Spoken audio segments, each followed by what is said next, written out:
जय हिंद dear student. I hope आप सभी स्वस्थ होंगे, मस्त होंगे और पढ़ाई भी आपकी अच्छी ढंग से चल रही होगी। तो आज इस वीडियो में हम आप लोगों के लिए लेकर आए हैं क्लास 12th बायोलॉजी के मोस्ट इम्पोर्टेंट क्वेश्चन, 5 महत्वपूर्ण टिप्पणियाँ। और जो टिप्पणियाँ हैं वो बोर्ड एग्जाम में 3 नंबर की आपकी जो है बोर्ड एग्जाम में पूछी जाती है। और जो टिप्पणी बेहद इम्पोर्टेंट क्वेश्चन है। और ये टिप्पणियाँ जो है हम इसमें जो 5 इम्पोर्टेंट टिप्पणियाँ बताएंगे और ये जो है हर साल जो ये 5 इम्पोर्टेंट टिप्पणियाँ इसमें जो बताएंगे ये हर साल 2 से 3 सेट में जो है हर साल पूछी गई टिप्पणियाँ हैं। तो ये काफ़ी इम्पोर्टेंट टिप्पणियाँ हैं। तो इस वीडियो में जो है लास्ट तक बने रहिएगा। तो चलिए देखते हैं इम्पोर्टेंट टिप्पणी।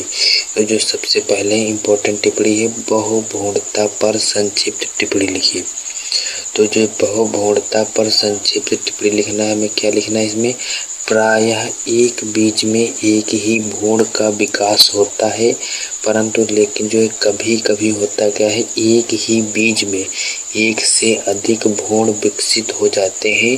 तो इस घटना को जो हम बहुभुणता कहते हैं। और जो ऑब्जेक्टिव क्वेश्चन में पूछा जाता है कि बहुभुणता की खोज किसने की थी, तो बहुभुणता की खोज सर्वप्रथम ल्यूवेनहॉक ने, जो ल्यूवेनहॉक नामक जो वैज्ञानिक थे उसने बहुभुणता की खोज की थी। तो ऑब्जेक्टिव क्वेश्चन में इसी प्रकार से पूछा जा सकता है कि बहुभुणता की खोज किसने की थी। बस आपको जो है उसमें 4 ऑप्शन दिए जाते हैं, उसमें अलग अलग वैज्ञानिक के नाम दे देंगे, तो आपको सिर्फ टिक मारना है ल्यूवेनहॉक। तो बहुभुणता की खोज सबसे पहले किसने की थी, तो ल्यूवेनहॉक, इतना ध्यान रखना है। तो चलिए देखते हैं दूसरी टिप्पणी। दूसरी टिप्पणी है दोहरा निषेचन पर संक्षिप्त टिप्पणी लिखिए। तो दोहरा निषेचन क्या है, तो पराग नलिका में दोनों नर केंद्रक नर युग्मक की भांति कार्य करते हैं। तो जो पराग नलिका में नर केंद्रक होते हैं नर युग्मक की भांति कार्य करते हैं तथा भ्रूण कोश में पहुंचने के बाद, जब भ्रूण कोश में पहुंचने के बाद इनमें से एक नर युग्मक अंड कोशिका से निषेचित हो जाता है तथा दूसरा नर युग्मक द्वितीयक केंद्रक से निषेचित हो जाता है। अर्थात यहाँ पर एक ही भ्रूण कोश में 2 बार निषेचन होता है, तभी जो यह प्रक्रिया जो होती है द्विनिषेचन या दोहरा निषेचन कहलाती है। इसी कारण से जो है एक ही भ्रूण कोश में जब 2 बार निषेचन होगा तो यही क्रिया जो होती है द्विनिषेचन कहें चाहे दोहरा निषेचन। आपसे क्वेश्चन दोनों प्रकार से पूछा जा सकता है बोर्ड एग्जाम में कि दोहरा निषेचन क्या है कि द्विनिषेचन क्या है। इस तरह से क्वेश्चन आपसे किसी भी प्रकार से पूछा जा सकता है, तो आपको ध्यान रखना है। तो यही प्रक्रिया जो होती है द्विनिषेचन कहलाती है। और द्विनिषेचन की प्रक्रिया आवृत्ति बीजी पौधों में होती है। तो ये हो गया। अब इसमें जो है पूछा जा सकता है आपसे ऑब्जेक्टिव क्वेश्चन में। ऑब्जेक्टिव क्वेश्चन कहीं से भी बनाए जा सकते हैं। ऑब्जेक्टिव क्वेश्चन बनाने की ये प्रक्रिया होती है, आपको पता होना चाहिए। बस आपको जो है ऑब्जेक्टिव क्वेश्चन जो है इसी में से आपसे जो है तोड़ कर पूछ सकता है। अब पूछेगा दोहरा निषेचन की खोज किसने की थी, तो दोहरा निषेचन की खोज जो है यस्चिन नवासिन, ध्यान रखना थोड़ा जो है ऊटपटांग नाम है, यस्चिन नवासिन ने जो की थी दोहरा निषेचन की खोज। तो ये दोहरा निषेचन की खोज करता हो गए। अब चलिए देखते हैं तीसरी मोस्ट इम्पोर्टेंट टिप्पणी। तो जो अब जो तीसरी मोस्ट इम्पोर्टेंट टिप्पणी है ये काफ़ी इम्पोर्टेंट है, ये हर साल पूछी गई टिप्पणी है कि उल्ववेधन, या पूछेगा आपसे उल्ववेधन या इम्यूनोसेंटेसिस पर संक्षिप्त टिप्पणी लिखिए। तो ये होता क्या है, तो यह एक ऐसी तकनीकी है जिसका उपयोग करके गर्भावस्था में भ्रूण गुणसूत्रीय असामान्यता तथा अन्य व्यवस्था की जानकारी के लिए किया जाता है।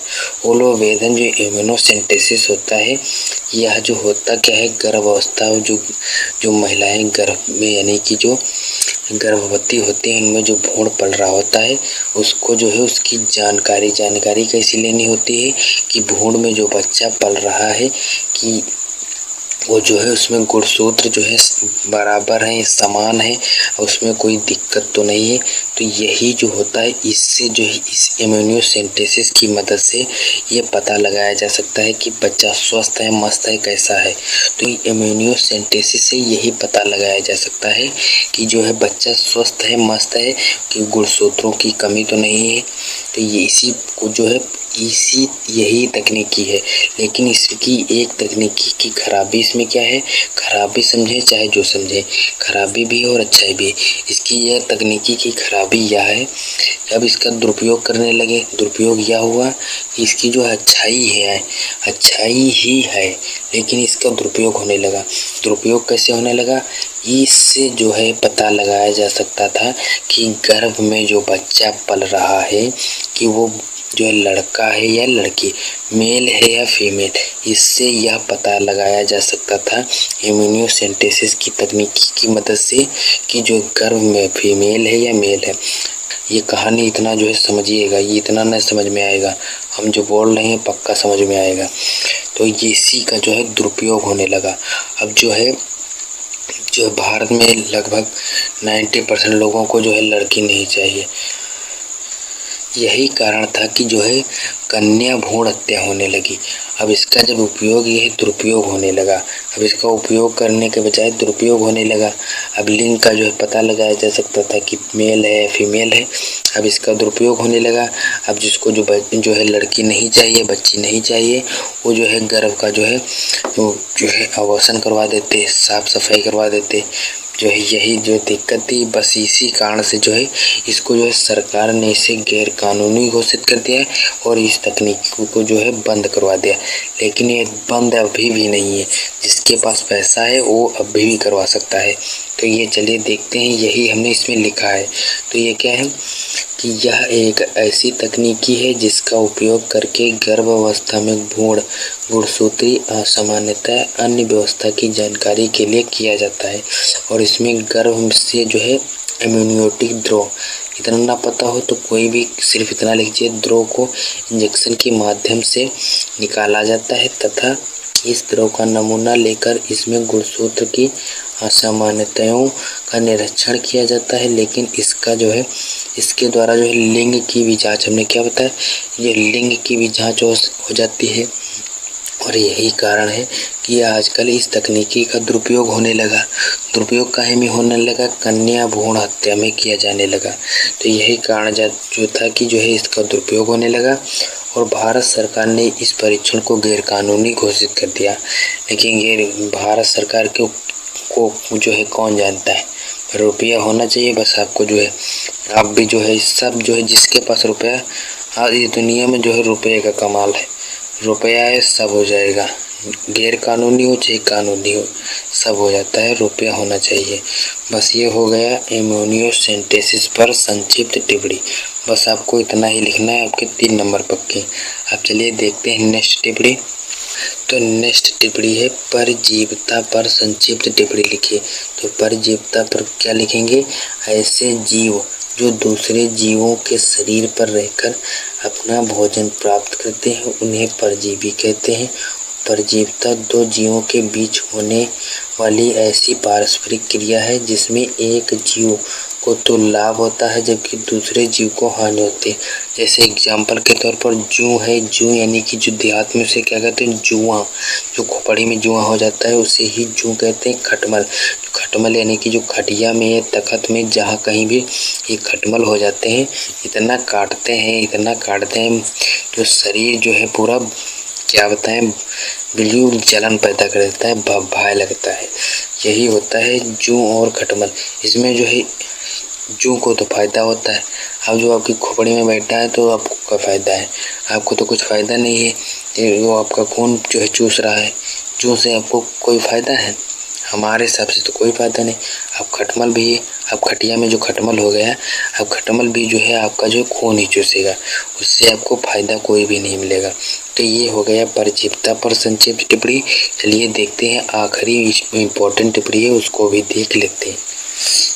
तो आखिरी टिप्पणी है जो इम्पोर्टेंट भी है, बेहद इम्पोर्टेंट है। तो ये जो है जैविक खाद पर संक्षिप्त टिप्पणी लिखिए। तो जैविक खाद क्या होती है? जैसे जैविक खाद जो है एक बिल्कुल जो कूड़ा करकट होता है, खाद जो यही होते हैं, जो गोबर होता है, इसी को जो एक तरफ जो है इकट्ठा करके जो सड़ा गलाकर जो बनाई जाती है, उसी को हम जैविक खाद कहते हैं। इसमें यही लिखा हुआ है, बस आपको जो है देहात के बच्चे होंगे तो बिल्कुल आराम से जो है जैविक खाद पर संक्षिप्त टिप्पणी लिख लेंगे, उनको याद करने की ज़रूरत नहीं, उनको इतना तो पता ही होता। तो चलिए देखते हैं, विभिन्न प्रकार के जीव अपनी जैविक क्रियाओं के द्वारा मिट्टी में पोषक पदार्थों की मात्रा में वृद्धि करते हैं, इन्हें ही जैव उर्वरक कहते हैं। यह ऐसे सूक्ष्म जीव होते हैं जो मृदा की उत्पन्न शक्ति को बढ़ाते हैं और ये फसलों के अकार्बनिक पोषक पदार्थ उपलब्ध कराते हैं, जैसे राइजोबियम, नाइट्रोजन, एनाबिना आदि।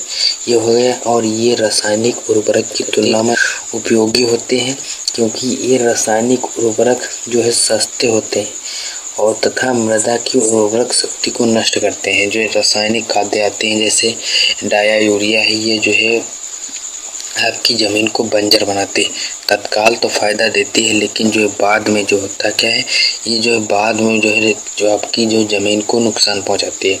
अगर जो है बढ़िया आप जो है देसी खाद का उपयोग करिए, जैविक खाद का, जो है गाय भैंस का गोबर होता है, कूड़ा करकट होता है, इस तरह की जो खाद बनती है, ये आपकी ज़मीन को जो है बढ़िया पोषक तत्व प्रदान करेगी, आपकी फसल भी अच्छी होगी, आपकी मृदा भी जो है, मिट्टी जो है वो बढ़िया नमी होगी, जो है उसमें बल होगा। तो इससे जो होता है जैविक खाद से यही हमें फ़ायदा होता है। और जबकि रासायनिक उर्वरक उपयोग से दिन प्रतिदिन मृदा बंजर हो रही है और साथ ही पर्यावरण पर बुरा प्रभाव पड़ रहा है। तो इस तरह जो है जैविक खाद पर संक्षिप्त टिप्पणी लिखेंगे, अपने हिसाब से लिखेंगे। ये हमने जो है आपको समझाने के लिए लिखा है, आप अपने हिसाब से अपने दिमाग से लिखेंगे, आपको अच्छा लगेगा। ये हम आपको गारंटी से कह रहे हैं, आपको अपने हिसाब से लिखेंगे, आपको ज़्यादा बेटर रहेगा। तो इसमें हम जो समझा दिए कि जैविक खाद होती क्या है, गाय भैंस का गोबर होगा, बस यही सब मिला के आप जो है बढ़िया जो है सड़ जाती है, तो यही जैविक खाद जो है हम डालते हैं अपने खेत में। तो वही जो है हमारे खेत को बढ़िया बलवान बनाती है, मिट्टी जो है बढ़िया मस्त हो जाती है, मिट्टी में जो है पोषक तत्व की मात्रा अधिक होती है, तो जो है फसल भी अच्छी होगी। तो इस तरह जो है जैविक खाद पर संक्षिप्त टिप्पणी लिखेंगे। तो ये आपके जो है 3 नंबर बिल्कुल फ्री के हैं, जो है इसमें हमने 5 टिप्पणियाँ जो बताई हैं, ये काफ़ी इम्पोर्टेंट हैं, ये हर साल पूछी गई टिप्पणियाँ हैं। तो आई होप आप लोगों को ये 5 टिप्पणियाँ अच्छी ढंग से समझ में आ गई होंगी। तो अब इस वीडियो में बस इतना ही, हम मिलेंगे नेक्स्ट वीडियो में, तब तक के लिए जय हिंद।